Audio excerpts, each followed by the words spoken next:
taking your word that you believe in the Quran, you believe in Prophet Muhammad as a messenger, how can you then fit another messenger into the picture? Because you keep saying the promised one, right? But the Quran doesn't have, here it says the last final prophet was Prophet Muhammad. So I don't know what you mean by the promised one in this. For me, the prophetic age ends and a new age comes of new revelations and new messengers. So what you said in a way is a cop-out, right?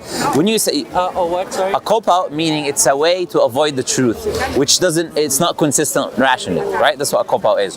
Why am I saying it's a cop-out? Because you say, look, the age of messengers have ended, but then there's a new messenger. So how did the age of messenger end? So either the age of messenger, It's not that the age of messengers has ended, but the prophetic age has ended. You know? But it's the same thing. So basically, a person cannot be, I'll tell you why it's the same thing.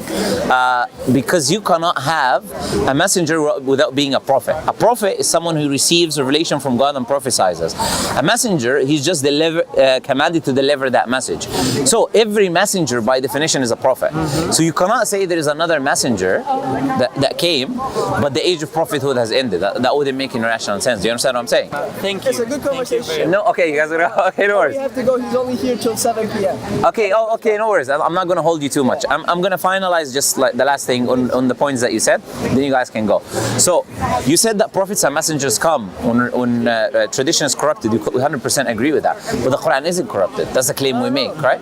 Yeah, so the Quran is the only scripture that you can actually 100% say is the same way that it was at the time of the prophet and the messenger. So the question will be, and that's the last question I'm going to leave you guys with. If the Quran is still perfected and clear, Prophet himself said there's no other prophets and messengers.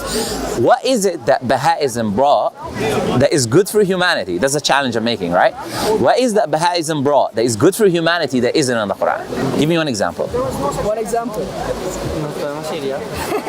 He wants to leave. Okay, there you guys. No worries. Just think about that question. Think about that question.